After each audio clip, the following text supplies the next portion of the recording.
ক্ষমতায় গেলে মহানবীর আদর্শে দেশ পরিচালনার অঙ্গীকার তারেক রহমানের। জান্নাতের টিকিট বিক্রির নামে ভোট চাওয়ায় একটি দলের সমালোচনা। মিরপুর থেকে নির্বাচনী প্রচারণা শুরু করলেন জামায়াত আমির। ভোটে 10 দলীয় জোটের বিজয় নিয়ে আশাবাদী এনসিপি।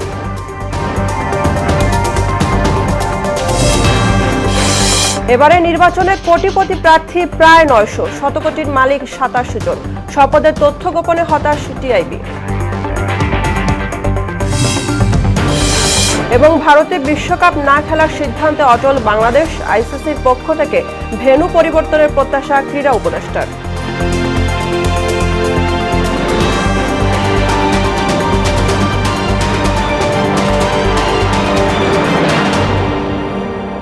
আসসালামু আলাইকুম, সবাইকে মোহনা সংবাদে স্বাগত। শুনছিলেন শিরোনাম, পুরো সংবাদের সঙ্গে আছি আমি বুশরাত হানিমা। বিএনপি ক্ষমতায় গেলে মহানবীর আদর্শে দেশ পরিচালনার অঙ্গীকার করলেন দলটির চেয়ারম্যান তারেক রহমান। দুপুরে সিলেট আলিয়া মাদ্রাসা মাঠে বিএনপির প্রথম নির্বাচনী সভায় কথা বলেন তিনি। একটি রাজনৈতিক দল বেহেশতের টিকিট বিক্রির মাধ্যমে ভোট চাচ্ছে অভিযোগ করে তারেক রহমান বলেন, এটা আল্লাহর সঙ্গে শিরকের শামিল। দেশ বিদেশ থেকে চলা ষড়যন্ত্র প্রতিহতে জনগণকে ঐক্যবদ্ধ থাকার আহ্বানও জানান তিনি। শিপার চৌধুরীর প্রতিবেদন, জানাচ্ছেন আফরিন পপি। ত্রয়োদশ জাতীয় নির্বাচনে সিলেট থেকে আনুষ্ঠানিক প্রচারণা শুরু করল বিএনপি। দলটির প্রথম নির্বাচনী সভা হয় সিলেট আলিয়া মাদ্রাসা মাঠে, যার প্রধান অতিথি ছিলেন বিএনপি চেয়ারম্যান তারেক রহমান। সিলেট জেলা ও মহানগর এবং সুনামগঞ্জ জেলা বিএনপির উদ্যোগে আয়োজিত জনসভা দলীয় চেয়ারম্যানের আগমনের অনেক আগেই কানায় কানায় পূর্ণ হয়ে যায়। সমাবেশে তারেক রহমান বলেন, বিএনপি নির্বাচিত হলে মহানবীর আদর্শে দেশ পরিচালনা করা হবে। বেহেশতের টিকিটের কথা বলে মানুষের ভোট চাওয়া হট্টকারিতার শামিল বলেও মন্তব্য করেন তিনি। নির্বাচনের আগেই একটি দল এই দিব ওই দিব বলছে, টিকিট দিব বলছে না, যেটার মালিক মানুষ না সেইটার কথা যদি সে বলে, এক শিরকি করা হচ্ছে না। যার মালিক আল্লাহ, যার অধিকার শুধু আল্লাহর একমাত্র, সবকিছুর অধিকার উপরে আল্লাহর অধিকার। কাজেই আগেই তো আপনাদেরকে ঠকাচ্ছে, নির্বাচনের ফলে তাহলে কেমন ঠকাবে আপনাদেরকে বোঝে নেবা। গেল 17 বছর তথাকথিত নির্বাচনে মানুষের ভোটাধিকার হরণ করা হয়েছে উল্লেখ করে তারেক রহমান বলেন, উন্নয়নের নামে কেবল লুটপাটের রাজনীতি চলেছে। যারা এই দেশ থেকে পালিয়ে গিয়েছে 1 বছর আগে, তারা যখন এই দেশের মানুষের টুটি চেপে ধরেছিল, তারা এই দেশের মানুষের বাক স্বাধীনতা কেড়ে নিয়েছিল, তারা এই দেশের মানুষের ভোটের অধিকার কেড়ে নিয়েছিল। তারা শুধু ভোটের অধিকার কেড়ে নেই, উন্নয়নের নাম করে কিভাবে দেশের মানুষের সম্পদ লুটপাট করে বিদেশে পাচার করে দেওয়া হয়েছে।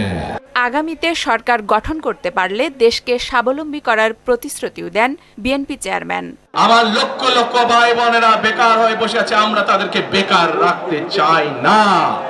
আমরা তাদের জন্য কাজের সংস্থান সৃষ্টি করতে চাই, কারণ তারা যাতে স্বাবলম্বী হতে পারে। আফরিন পপি, মোহনা সংবাদ। আমরা দক্ষ শ্রমিক হিসেবে রাজধানীর মিরপুরে আয়োজিত সমাবেশের মধ্য দিয়ে নির্বাচনী প্রচারণা শুরু করেছেন ঢাকা 15 আসনের সংসদ সদস্য প্রার্থী ও জামায়াতে ইসলামীর আমির ডক্টর শফিকুর রহমান। দুপুর 2টার পর মিরপুর 10 নম্বরের আদর্শ উচ্চ বিদ্যালয় মাঠে এই সমাবেশ শুরু হয়। সেখানে জোটসঙ্গী এনসিপির আহ্বায়ক যোগ দিয়েছেন। জামায়াতের স্বেচ্ছাসেবকদের পাশাপাশি সভাস্থলে নিরাপত্তার জন্য রয়েছেন আইন শৃঙ্খলা বাহিনীর সদস্যরা। যারা গগনভেদী আওয়াজ তুলে আমাদের সমাজে সব ধরনের বৈষম্য, দুঃশাসন, দুর্নীতি, এই সবগুলার মূল কারণ হলো ইনসাফ না থাকা। এই ইনসাফ যদি থাকতো তাহলে সমাজে দুর্নীতিবাজরা, লুটেরারা, ডাকাতরা ব্যাংক ডাকাতি করে জনগণের সম্পদ লুটপাট করে এই দেশ থেকে নিরাপদে পালানোর সুযোগ পেত না। এবারের নির্বাচন বাংলাদেশের অস্তিত্ব নির্ধারণের নির্বাচন বলে মন্তব্য করেছেন জামায়াতে ইসলামীর নায়েবে আমির সৈয়দ আব্দুল্লাহ মোহাম্মদ তাহের। বিকেলে কুমিল্লার 14 গ্রামের মিয়াবাজারে এক মতবিনিময় সভায় তিনি একথা বলেন। এ সময় বিগত নির্বাচনগুলো ঐতিহাসিক ভূমিকা পালনের নির্বাচন ছিল না বলেও মন্তব্য করেন আব্দুল্লাহ মোহাম্মদ তাহের। ওইটুকু উনার অবদান। 54 বছর স্বাধীনতার পরে আমরা ভারতীয় দাসত্ব থেকে 5 আগস্টের বিপ্লবের মাধ্যমে মুক্তি পেয়েছি। বিগত নির্বাচনগুলো এরকম একটি ঐতিহাসিক ভূমিকা পালনের নির্বাচন ছিল না, একটি স্বাভাবিক ক্ষমতা পরিবর্তনের নির্বাচন। কিন্তু এইবার এটা স্বাভাবিক ক্ষমতা পরিবর্তনের নির্বাচন, এটা বাংলাদেশের অস্তিত্বের প্রশ্নের নীতি নির্ধারণের একটি। এবারের নির্বাচনকে আধিপত্যবাদ বিরোধী যাত্রা বলে মন্তব্য করেছেন এনসিপির আহ্বায়ক নাহিদ ইসলাম। সকালে জাতীয় 3 নেতার মাজার জিয়ারতের মাধ্যমে নির্বাচনের আনুষ্ঠানিক প্রচারণা শুরু করে তিনি বলেন, এবার 10 দলীয় জোট বিপুলভাবে জয়ী হবে। এ সময় এনসিপির মুখ্য সমন্বয়ক নাসিরউদ্দিন পাটোয়ারি জানান, গণঅভ্যুত্থানের পরও ফ্যাসিবাদী ব্যবস্থার বিলোপ হয়নি। মফিউর রহমানের রিপোর্ট। জাতীয় 3 নেতা হোসেন শহীদ সোহরাওয়ার্দী, খাজা নাজিমউদ্দিন ও শেরেবাংলা একে ফজলুল হকের কবর জিয়ারতের মধ্য দিয়ে নির্বাচনী প্রচারণা শুরু করেছে জাতীয় নাগরিক পার্টি এনসিপি। মাজার জিয়ারত শেষে এনসিপির মুখ্য সমন্বয়ক নাসিরউদ্দিন পাটোয়ারি বলেন, নির্বাচনের মধ্য দিয়ে নতুন বাংলাদেশে প্রবেশ করবে দেশবাসী। এ সময় 10 দলীয় জোটের পক্ষ থেকে গণভোটে হ্যাঁ এর পক্ষে রায় চান তিনি। এই নির্বাচন প্রক্রিয়ার মধ্য দিয়ে একটি বাংলাদেশে আমরা নতুন বাংলাদেশে যাত্রা শুরু করব। সেই নির্বাচন প্রক্রিয়া আপনারা দেখতে পেয়েছেন ইতিমধ্যে শুরু হয়েছে। আমরা একটি জোট গঠন করেছি, যেই জোটের নাম হলো ঐক্যবদ্ধ বাংলাদেশ। এই জোটের মধ্যে 10টি দল রয়েছে। আর অন্যদিকে আমরা আমাদের কর্মসূচির মধ্যে নিয়েছি আমরা গণভোটে হাঁকে জিতিয়ে নিয়ে আসব। দলটির আহ্বায়ক নাহিদ ইসলাম বলেন, নির্বাচনের মধ্য দিয়ে আধিপত্যবাদ বিরোধী যাত্রা শুরু হলো। এবারের নির্বাচন যে আমাদের আধিপত্যবাদ বিরোধী যাত্রা, আমাদের আজাদির যাত্রা, সেই যাত্রা আমরা শুরু করছি শরীফ ওসমান হাদী ভাইকে ধারণ করে, স্মরণ করে। এই নির্বাচনে 10 দলীয় জোটের জয়ের বিষয়ে আশা জানান তিনি। সারা বাংলাদেশের মানুষের প্রতি আমরা আহ্বান জানাচ্ছি, আপনারা 10 দলীয় ঐক্যজোটকে বিজয়ী করুন, 10 দলীয় ঐক্যজোটের মার্কাকে বিজয়ী করুন এবং জাতীয় নাগরিক পার্টি এনসিপির সারা দেশে যেই 30 জন প্রার্থী রয়েছে, সেই 30 জন প্রার্থীকে শাপলা কলি মার্কায় বিজয়ী করে সংসদে পাঠান। পরে মিছিল নিয়ে টিএসসি হয়ে ওসমান হাদীর কবরের সামনে জড়ো হন এনসিপির নেতাকর্মীরা।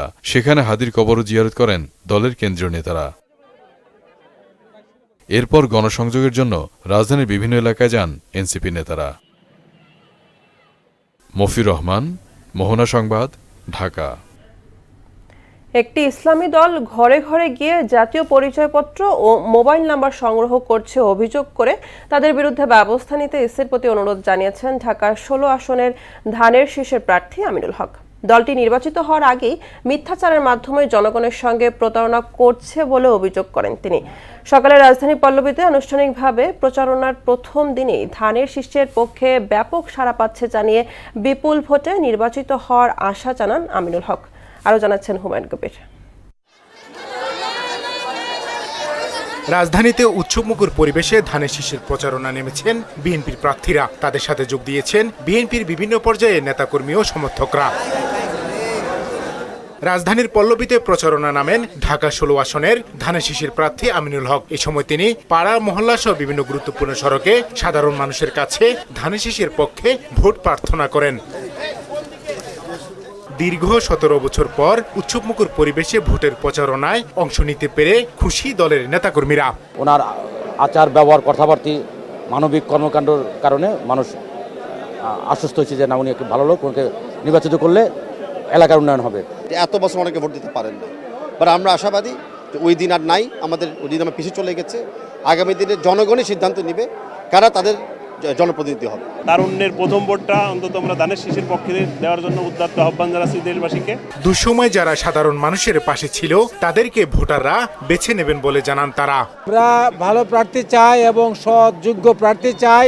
গরিবদের দিকে তাকাইব, আশা করি আমরার দিকে একটু দৃষ্টি করব, এটাই আমরা কামনা, আর অন্য কিছু না। এই সময় ঢাকা 16 আসনের ধানের শীষের প্রার্থী আমিনুল হক এলাকার সন্তান হিসেবে ভোটারদের ব্যাপক সাড়া পাচ্ছেন জানিয়ে নির্বাচিত হলে চিহ্নিত সমস্যাগুলো দ্রুত সমাধানের আশ্বাস দেন। আমি ছোটবেলায় এলাকাতেই বড় হয়েছি, খেলাধুলা করেছি এবং দীর্ঘদিন ধরে এই এলাকার প্রত্যেকটি সাধারণ মানুষের সাথে আমি কথা বলেছি, বিভিন্ন পাড়া মহল্লায় গিয়েছি। প্রত্যেকটি এলাকার কোথায় সমস্যা রয়েছে সেই সমস্যাগুলো ইতিমধ্যে আমরা চিহ্নিত করেছি। আমার এলাকার মানুষের ভোটে আমরা যদি নির্বাচিত হতে পারি, ইনশাআল্লাহ সরকার গঠন করতে পারি, তাহলে আমাদের যে পরিকল্পনাগুলো রয়েছে সেটা আমরা অক্ষরে অক্ষরে পালন করব। একটি ইসলামিক দল বাড়ি বাড়ি গিয়ে ভোটারদের জাতীয় পরিচয়পত্র মোবাইল নাম্বার চাচ্ছে অভিযোগ করে এর বিরুদ্ধে ব্যবস্থা নিতে ইসির প্রতি আহ্বান জানান তিনি। একটি রাজনৈতিক দল তারা ঘরে ঘরে গিয়ে মানুষের কাছে তাদের এনআইডি নাম্বার এবং বিকাশ নাম্বার চাচ্ছে, যেটির তীব্র প্রতিবাদ ইতিমধ্যে আমরা জানিয়েছি এবং আমরা আইন শৃঙ্খলা বাহিনী এবং যারা রিটার্নিং কর্মকর্তা থেকে শুরু করে নির্বাচন কমিশনকে আহ্বান করব তাদের বিরুদ্ধে তারা অবশ্যই আইনগত ব্যবস্থা নেবে। 12 ফেব্রুয়ারি ত্রয়োদশ সংসদ নির্বাচনে তরুণ প্রজন্ম সহ সবাইকে ভোট দেওয়ার আহ্বান জানান পল্লবী রূপনগরের ধানেশিসের কাণ্ডারি আমিনুল হক। সকলকে আহ্বান করব যে আপনারা ভোট কেন্দ্রে যাবেন এবং অবশ্যই ধানেশিসে ভোট দিবেন ইনশাআল্লাহ। হুমায়ুন কবির, মোহনা সংবাদ, ঢাকা। ভোটের প্রস্তুতির খবর।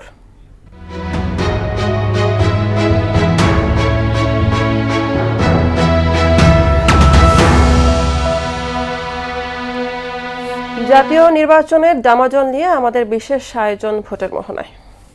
ত্রয়োদশ জাতীয় নির্বাচনে ভোটাধিকার প্রয়োগে মুখিয়ে আছে সারা দেশ।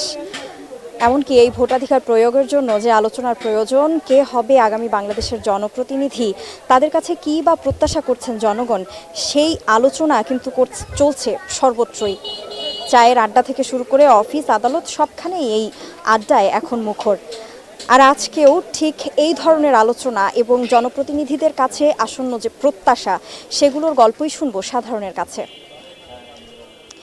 আমরা প্রথমে চাচার কাছে জানতে চাই যে এই যে আসন্ন নির্বাচন, এই নির্বাচনে আপনার এলাকার যে প্রার্থীরা আছেন, পদপ্রার্থী যারা রয়েছেন, তাদের কাছে আপনাদের কোনো চাহিদা রয়েছে কিনা? না, চাহিদা বলতে আসলে দেশে যে নির্বাচন আসতেছে, আমরা চাই নির্বাচনটা সুষ্ঠুভাবে হোক। সুষ্ঠুভাবে হওয়ার পরে যে যোগ্য প্রার্থী, জনগণ, এলাকার জনগণ যাকে ভালো মনে করবে, সেই বিজয় হয়ে আমাদের কাছে আসুক। আর তারা আসিয়া তো অবশ্যই আমাদের উন্নয়নের কাজ করবে, কিন্তু অনেক সময় বিগত দিনে দেখা গেছে যে আসলে তারা প্রতিশ্রুতি দিয়েও কোনো কাজ করে না। যেহেতু আমরা বস্তিতে থাকি, বস্তিবাসী, অথবা আমাদের উন্নয়নটা যাতে সরকার পর্যন্ত এরা পৌঁছে দিতে পারে, এটি আমাদের চাওয়া পাওয়া। শিক্ষার ব্যবস্থাটা এখানে খুব অনুন্নত, এখানে শিক্ষার মানটাও যেন ভালো হয়, তারপর দেখেছেন রাস্তাঘাটের যেন উন্নয়ন হয়, এবং তারা যে প্রতিশ্রুতিগুলো দেয় সেগুলো যেন আসলে সরকার পর্যন্ত, কাকা যেটা বললো, তারা যেন পালন করতে পারে, আমরা সেটাই চাই। আপনারা বিজয় হয়ে আসেন, ঠিক আছে, দেশটা সুন্দরভাবে চালান।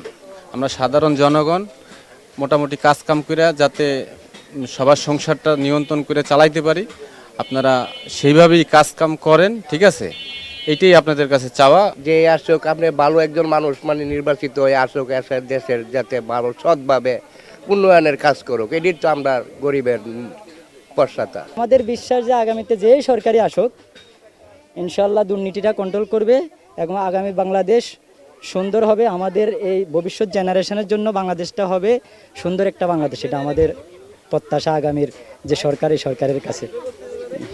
আসসালামু আলাইকুম। দর্শক, আসন্ন জাতীয় নির্বাচনের যে সময়, সেটি কিন্তু ঘনিয়ে এসেছে এবং এই নিয়ে জনগণের প্রত্যাশারও, সেই যে জনপ্রতিনিধিরা রয়েছেন তাদের কাছে কিন্তু প্রত্যাশারও শেষ নেই। প্রায় সকলেরই চাওয়া দুর্নীতি যেন কমে গিয়ে দেশটা একটি সুন্দর জায়গায় পৌঁছায়। তো জনগণের প্রত্যাশা নিয়ে আজকের পর্বে এই ছিল।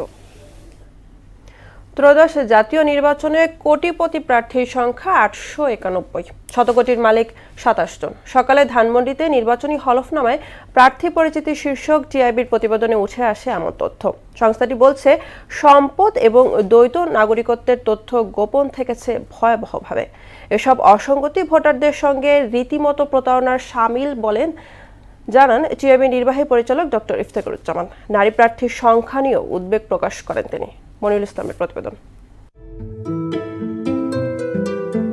আসন্ন জাতীয় নির্বাচনে প্রার্থীদের হলফনামার হাল হকিকত বিশ্লেষণ করেছে টিআইবি। নো ইওর ক্যান্ডিডেট ড্যাশবোর্ডে প্রার্থীদের অস্বাভাবিক সম্পদ বৃদ্ধি, তথ্য গোপন এবং নারী অংশগ্রহণের হতাশাজনক চিত্র উঠে আসে। এই প্রক্রিয়ায় 5টি নির্বাচনের 8000-এর বেশি হলফনামার দেওয়া 8টি তথ্যের বহুমাত্রিক ও তুলনামূলক বিশ্লেষণের মাধ্যমে হলফনামায় প্রার্থী পরিচিতি ড্যাশবোর্ডটি প্রস্তুত করা হয়েছে। 12 ফেব্রুয়ারি অনুষ্ঠিতব্য নির্বাচনে 51টি রাজনৈতিক দল থেকে 1981 জন প্রতিদ্বন্দ্বিতা করছেন। এদের মধ্যে 48% বেশি প্রার্থীর মূল পেশা ব্যবসা। 76.42% প্রার্থী স্নাতক বা তার উপরের ডিগ্রিধারী। অন্যদিকে নারী প্রার্থীর হার মাত্র 4%। এবারেও নারী প্রার্থীদের অংশগ্রহণ বা মনোনয়ন অত্যন্ত নগণ্য। জুলাই সনদে প্রস্তাবিত যে 5% যে লক্ষ্যমাত্রা সেটি পূরণ হয় নাই। মোট যারা প্রার্থী তাদের 4.09% নারী।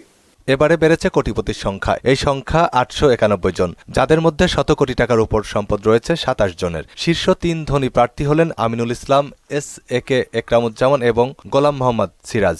এছাড়া 259 প্রার্থীর নিজের তুলনায় স্ত্রী সন্তানদের সম্পদ বেশি। সম্পদ বাড়লেও প্রার্থীদের ঋণের পাল্লাও বেশ ভারী। মোট প্রার্থীর 25.5%ই ঋণগ্রস্ত, যার মোট পরিমাণ 18,838 কোটি টাকার বেশি। ঋণের শীর্ষে রয়েছেন স্বতন্ত্র প্রার্থী একরামুজ্জামান, যার ঋণের পরিমাণ 3,155 কোটি টাকা। 3টি বিষয় যাচাই করতে পারলে যথাযথভাবে এবং যথাসময়ে পদক্ষেপ গ্রহণ করতে পারলে কিন্তু আমরা এটা সুফলটা পেতাম। প্রার্থীদের তথ্যের স্বচ্ছতা নিয়ে প্রশ্ন তোলেন টিআইবি নির্বাহী পরিচালক ডক্টর ইফতেখারুজ্জামান। এবারে 21 জন প্রার্থী যাদের বিদেশি রাষ্ট্রের নাগরিকত্ব গ্রহণ এবং পরিত্যাগের তথ্য তারা হলফনামার মধ্যে দিয়েছেন, কিন্তু কমপক্ষে 2 জন প্রার্থী সম্পর্কে আমাদের তথ্য আছে তাদের দ্বৈত নাগরিকত্ব ছিল বা আছে, তা সত্ত্বেও হলফনামায় উল্লেখ করেননি। স্বচ্ছ নির্বাচনের স্বার্থে হলফনামার তথ্যগুলো ভোটারদের সঠিক প্রার্থী বেছে নিতে সহায়ক হবে বলে মনে করছে। মনিরুল ইসলাম, মোহনা সংবাদ, ঢাকা। দীর্ঘ 5 দশকের বেশি সময়ের বাংলাদেশ ভারত সম্পর্ক আজ নানা প্রশ্নের দ্বারপ্রান্তে। বন্ধুত্বের গল্পের পাশাপাশি ক্রমেই বাড়ছে দুদেশের দূরত্ব, অবিশ্বাস ও অস্থিরতা। বিশ্লেষকরা বলছেন, বাংলাদেশ ভারতের কূটনীতিতে রাজনীতি ঢুকে পড়া এই অবস্থার সৃষ্টি হয়েছে। তবে বাংলাদেশে নির্বাচিত সরকার এলে এই সংকট অনেকটাই কেটে যাবে বলেও মনে করছেন তারা। ঢাকা দিল্লির সম্পর্কে টানাপোড়েন নিয়ে নাহিদ সিরাজি নিম্মির 3 পর্ব বিশেষ প্রতিবেদনের শেষ কিস্তি আছে। দুই দেশের সম্পর্ক কি শুধু কূটনৈতিক নাকি রাজনৈতিক কারণেও প্রভাবিত, এমন প্রশ্নের উত্তর খোঁজা এখন যেন সময়ের দাবি। ভারত নির্দিষ্ট রাজনৈতিক শক্তির প্রতি বেশি সহানুভূতিশীল। ভারতকে ঘিরে বাংলাদেশের এমন অভিযোগ দীর্ঘদিনের। অন্যদিকে ভারতের দাবি তারা বাংলাদেশের স্থিতিশীলতা ও নিরাপত্তাকেই অগ্রাধিকার দেয়। কিন্তু এই পারস্পরিক সন্দেহ আরও ঘনীভূত হয়েছে আঞ্চলিক ভূ রাজনৈতিক কারণে। সন্ত্রাসী এখান থেকে যায়, এই ব্যাপারে কিন্তু তারা খুব একটা রিপোর্টও দেয় না, কিন্তু তারা কিন্তু অ্যাকুজিশন দিতে থাকে। তাদের কিন্তু কোনো স্পেসিফিক তেমন আমি কিছু পাই না, কিন্তু আমার কাছে মনে হয় যে এগুলো তারা করতে থাকে, বলতে থাকে। অন্যান্য ক্ষেত্রে এটা করতো না। আমি আবারও বলতে চাচ্ছি যে যেহেতু ডোমেস্টিক রিজনে এটুকুগুলোকে বানানো হয়। এই প্রতিযোগিতার প্রভাব গিয়ে পড়েছে দ্বিপাক্ষিক সম্পর্কেও, বিশেষ করে নির্বাচন ও গণতন্ত্র নিয়ে বক্তব্য সম্পর্ককে আরও সংবেদনশীল করে তুলছে। তাহলে এই বাস্তবতায় সামনে পথ কি? টানাপোড়েন সত্ত্বেও কি ভারত বাংলাদেশ সম্পর্ক নতুনভাবে এগোতে পারে? বিশ্লেষকদের মতে সম্পর্ক ভেঙে যাবে কিনা তা বলা না গেলেও বিদ্যমান সমস্যাগুলো অস্বীকার করলে দূরত্ব বাড়বে। নিয়মিত সংলাপ, পানি বন্টনে অগ্রগতি, সীমান্তে মানবিক দৃষ্টিভঙ্গি, এই বিষয়গুলোই হতে পারে সম্পর্ক পুনর্গঠনের চাবিকাঠি। মিডিয়া কি একাডেমিশিয়ান, অন্য ট্র্যাকগুলো যে আছে, ব্যবসায়ী থেকে শুরু করে এমনকি এই যে বিভিন্ন যেই রিলিজিয়াস ফোরাম হয়, মনে রাখতে হবে তাবলিগ যেরকম পুরো দক্ষিণ এশিয়ার একটা কাঠামো তৈরি আছে, ঠিক একইভাবে আমরা কিন্তু বুদ্ধিস্ট পিলগ্রিমেজ যেটা এরকম যে কাঠামো, সেগুলো কিন্তু আমরা চিন্তা ভাবনা করি না। আমরা সাউথ এশিয়া বললেই ঘুরে ফিরে ট্র্যাক 1-এই চলে যায়। বন্ধুত্ব ধরে রাখতে কেবল কূটনৈতিক সৌজন্য নয়, প্রয়োজন বাস্তবসম্মত পদক্ষেপ। এমনটাই চাইছেন বাংলাদেশের সাধারণ নাগরিকরাও। এই দেশের সরকার এবং ওই দেশের সরকার উভয়ই পার্শ্ববর্তী রাষ্ট্র হিসেবে বসা উচিত এবং যে জিনিসগুলো নিয়ে গ্যাঞ্জাম এটা মিউচুয়াল করা উচিত। ইন্ডিয়া বাংলাদেশ সম্পর্ক অবশ্যই ভালো হওয়া উচিত, যেহেতু পার্শ্ববর্তী রাষ্ট্র। তবে সেই সম্পর্কটা হইতে হবে সমতার ভিত্তিতে। এমনিতেই ইন্ডিয়ার মানুষ আমাদের সাথে একটু মনোমালিন্য আছে, আমি মনে করি ভালো সম্পর্ক রাখাই উত্তম। দক্ষিণ এশিয়ার এই দুই প্রতিবেশীর সামনে এখন সিদ্ধান্তের সময়। টানাপোড়েন বাড়বে নাকি সম্পর্ক নতুন মাত্রা পাবে, অপেক্ষা কেবল সঠিক সিদ্ধান্তের। নাহিদ সিরাজি নিম্মি, মোহনা সংবাদ, ঢাকা। খেলার খবর। টি-20 বিশ্বকাপ খেলতে ভারতে না যাওয়ার চূড়ান্ত সিদ্ধান্ত নিয়েছে বাংলাদেশ। ক্রিকেটারদের সঙ্গে যুব ও ক্রীড়া উপদেষ্টা ডক্টর আসিফ নজরুলের বৈঠকের পর এই সিদ্ধান্ত এসেছে। বিকেলে ইন্টারকন্টিনেন্টালে ক্রিকেটারদের সঙ্গে বৈঠকের পর যুব ও ক্রীড়া উপদেষ্টা জানিয়েছেন, নিরাপত্তার শঙ্কায় ভারতে টি-20 বিশ্বকাপ খেলতে না যাওয়ার সিদ্ধান্ত বদলানোর কোনো সুযোগ নেই। আইসিসি বাংলাদেশের ভেন্যু স্থানান্তরের অনুরোধ না রেখে সুবিচার করেনি বলেও উল্লেখ করেছেন আসিফ নজরুল। তার আশা, আইসিসি সুবিচার করবে। মুস্তাফিজের ক্ষেত্রে এটা একটা আইসোলেটেড ঘটনা বা আমরা এটার জন্য সরি, আমরা এই ব্যবস্থা নিচ্ছি। তোমাদের দর্শক, তোমাদের সাংবাদিক, তোমাদের খেলোয়াড়দের জন্য কোনো রকম যোগাযোগের চেষ্টা করে নাই, কোনো রকম কনভিন্স করার চেষ্টা করে নাই। ফলে আমাদের ডিসিশন পরিবর্তন হওয়ার কোনো রকম স্কোপ নাই। আমরা এখনো আশা করবো, আমরা মনে করি আমরা আইসিসি থেকে সুবিচার পাই নাই, আমরা এখনো আশা করবো আইসিসি সুবিচার করবে। আমাদের যে বিশ্বকাপ খেলার যে অধিকার, সেটা শ্রীলঙ্কাতে আমাদের খেলার সুযোগ। 24 জুলাই আগস্টে সংঘটিত মানবতাবিরোধী অপরাধ মামলায় ওবায়দুল কাদের সহ 7 জনের বিরুদ্ধে বিচার শুরুর আদেশ দিয়েছেন আন্তর্জাতিক অপরাধ ট্রাইব্যুনাল। 17 ফেব্রুয়ারি সূচনা বক্তব্যের পর শুরু হবে সাক্ষ্য গ্রহণ। দুপুরে চেয়ারম্যান বিচারপতি নজরুল ইসলাম চৌধুরীর নেতৃত্বাধীন ট্রাইব্যুনাল 2 এই আদেশ দেন। মুদাসসির আলীর প্রতিবেদন। এই আন্দোলনকারীদের একটা অংশ রাজাকারের পক্ষ অবলম্বন করছে, এটা দিবালোকের মতো পরিষ্কার। জুলাই অভ্যুত্থানকালে আওয়ামী লীগ সাধারণ সম্পাদক ওবায়দুল কাদের, সাবেক প্রতিমন্ত্রী মোহাম্মদ আলী আরাফাত সহ আওয়ামী লীগের কয়েকজন নেতাদের উস্কানিমূলক বক্তব্য এবং ছাত্রলীগের অপতৎপরতায় বিভিন্ন জায়গায় সহিংসতা ঘটে। বৃহস্পতিবার জুলাই হত্যাযজ্ঞের অভিযোগে মানবতাবিরোধী অপরাধ মামলায় ওবায়দুল কাদের সহ 7 জনের বিরুদ্ধে বিচার শুরুর আদেশ দিয়েছেন আন্তর্জাতিক অপরাধ ট্রাইব্যুনাল 2। চেয়ারম্যান বিচারপতি নজরুল ইসলাম চৌধুরীর নেতৃত্বাধীন 3 সদস্যের বিচারিক প্যানেল এ আদেশ দেন। তাদের বিরুদ্ধে আগামী 17 ফেব্রুয়ারি 2026 তারিখে ওপেনিং স্টেটমেন্ট এবং প্রসিকিউশনের উইটনেসের দিন ধার্য করা হয়েছে। এই মামলার অভিযোগ নিয়ে কথা বলেন প্রসিকিউটর গাজী এম.এইচ. তামিম। জুলাই গণঅভ্যুত্থান চলাকালে বিভিন্ন সময়ে বক্তৃতা, বিবৃতি দিয়ে এই আন্দোলনে অপরাধ সংগঠনে উস্কানি দিয়েছেন। তিনি জানান, অপরাধে আসামিদের সংশ্লিষ্টতার তথ্য প্রমাণ আদালতে তুলে ধরা হয়েছে। অভিযোগ প্রমাণ করার জন্য প্রসিকিউশনের কাছে অকাট্য দলিল রয়েছে, যেটা ডকুমেন্টারি এভিডেন্স, যেটা ভিডিও অ্যান্ড অডিও এভিডেন্স এবং মৌখিক সাক্ষী আমাদের কাছে আছে। এদিকে 2016 সালে রাজধানীর কল্যাণপুরের জাহাজবাড়িতে 9 জন হত্যার তদন্ত শেষ পর্যায়ে রয়েছে। প্রসিকিউটর গাজী তামিম জানান, শীঘ্রই আনুষ্ঠানিক অভিযোগ দাখিল করা হবে। তদন্ত একদমই শেষ পর্যায়ে। আমরা ভেবেছিলাম যে আজকে আমরা সাবমিট করতে পারবো ফর্মাল চার্জ, কিন্তু কিছু প্রস্তুতির কাজ আমাদের বাকি থাকার কারণে আমরা অনলি 2 উইকস সময় চেয়েছি। আশা করছি যে 1 সপ্তাহের মধ্যেই আমরা তদন্ত প্রতিবেদন হাতে পেয়ে যাব এবং তার ভিত্তিতে আর 1 সপ্তাহের মধ্যেই আমরা ফরমাল চার্জ দাখিল করতে পারব। আশুলিয়ায় লাশ পোড়ানো মামলার রায় যে কোনো দিন ঘোষণা হতে পারে বলেও জানান তিনি। উভয় পক্ষের আর্গুমেন্ট শেষ হয়েছে এবং যে কোনো দিন রায় হবে। মুদাসসির আলী, মোহনা সংবাদ, ঢাকা।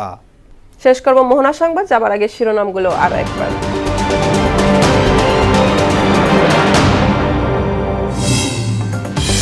ক্ষমতায় গেলে মহানবীর আদর্শে দেশ পরিচালনার অঙ্গীকার তারেক রহমানের। জান্নাতের টিকিট বিক্রির নামে ভোট চায় একটি দলের সমালোচনা। মিরপুর থেকে নির্বাচনী প্রচারণা শুরু করলেন জামায়াত আমির। ভোটে 10 দলীয় জোটের বিজয় নিয়ে আশাবাদী এনসিপি। এবারের নির্বাচনে কোটিপতি প্রার্থী প্রায় 900, শতকোটির মালিক 27 জন। সম্পদের তথ্য গোপনে হতাশ টিআইবি। এবং ভারতে বিশ্বকাপ না খেলার সিদ্ধান্তে অটল বাংলাদেশ। আইসিসির পক্ষ থেকে ভেন্যু পরিবর্তন প্রত্যাশায় ক্রীড়া উপদেষ্টার।